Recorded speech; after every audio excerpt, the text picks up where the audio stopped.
Godzilla, Rodan e um estranho conto de um monstro voador. 7 de maio de 2019. Pteranodon. Como alguém que é um grande fã de filmes de monstros japoneses, estou ansioso para ver a nova adição à enorme lista desses filmes.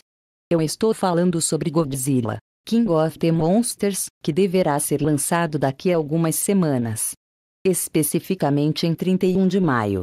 Os efeitos especiais, é claro, são garantidamente melhores do que eram décadas atrás. Quanto ao formato, ele será testado e comprovado, a saber, Godzilla e Sia participarão de brigas quase intermináveis umas com as outras, incluindo Rei Ghidorah e Rodan. E, no processo, uma ou mais grandes cidades serão destruídas. É tudo muito divertido. Não há necessidade de descrever como parece o Godzilla. Todo mundo sabe.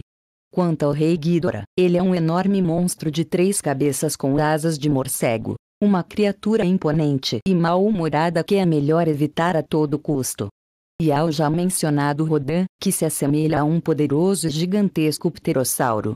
Curiosamente, no final da década de 1890, relatos surgiram nos Estados Unidos de avistamentos de imensas feras, de modo algum ao contrário de Rodan, que provavelmente teriam arrancado as cabeças e transformado suas vítimas nas próximas refeições. Legal. A menos que seja sua cabeça. Em 26 de abril de 1890, o jornal Epitáfio da Lápide publicou uma história de extraordinárias proporções, que sugeria que nada menos do que um gigantesco pterossauro foi encontrado. Naturalmente, a natureza sensacional da história significa que uma farsa não pode ser descartada. Na verdade, é provável que seja a explicação mais óbvia. No entanto, é uma divertida saga de incríveis proporções e uma que vale a pena relacionar. Aqui vamos nós. Um monstro alado, parecido com um enorme jacaré com uma cauda extremamente alongada e um imenso par de asas, foi encontrado no deserto entre as montanhas Whetstone e Ashoka no último domingo por 2 fazendeiros que estavam voltando para a casa dos Ashokas. A criatura estava evidentemente exausta por um longo voo e, quando descoberta, conseguia voar, mas a uma curta distância de cada vez. Após o primeiro choque de surpresa selvagem ao passarem pelos 2 homens, que estavam a cavalo e armados com rifles Winchester, recuperaram coragem suficiente para perseguir o monstro e depois de uma emocionante perseguição de vários quilômetros, conseguiram chegar perto o suficiente para abrir fogo com seus rifles e ferindo. A criatura então virou os homens, mas devido à sua condição de exaustão, eles conseguiram se manter fora do caminho e depois de alguns tiros bem direcionados o monstro rolou parcialmente e permaneceu imóvel. Os homens se aproximaram cautelosamente, seus cavalos bufando de terror e descobriram que o monstro estava morto. Eles então passaram a fazer um exame e descobriram que ele media cerca de 92 pés de comprimento e o maior diâmetro era de 50 polegadas. O monstro tinha apenas 2 pés, situando-se a uma curta distância de onde as asas estavam unidas ao corpo. A cabeça, o mais perto que podiam julgar, tinha cerca de 2,5 metros de comprimento, as mandíbulas sendo densamente fixadas com dentes fortes e afiados.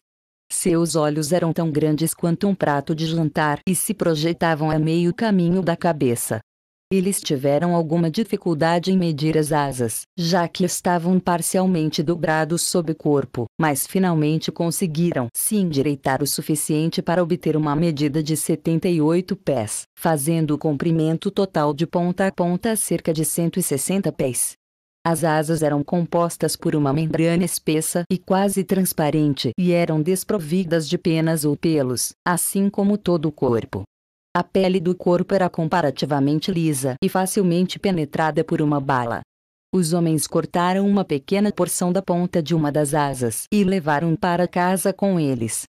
Tarde da noite passada, um deles chegou a esta cidade para receber suprimentos e fazer os preparativos necessários para esfolar a criatura, quando a pele será enviada para o leste para ser examinada pelos eminentes cientistas da época.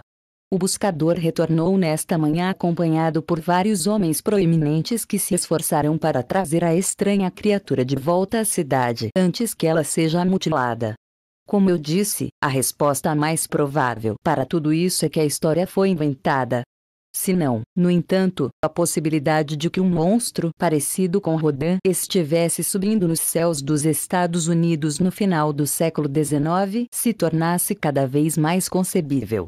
Em vista disso, talvez não demore muito para que um exército de monstros gigantes realmente decida enfrentar a raça humana. Monstros do tamanho de arranha-céus com raiva achatando uma cidade perto de você em breve? Não aposte contra isso. Bem, pelo menos, pense nisso enquanto você assiste Godzilla, King of the Monsters,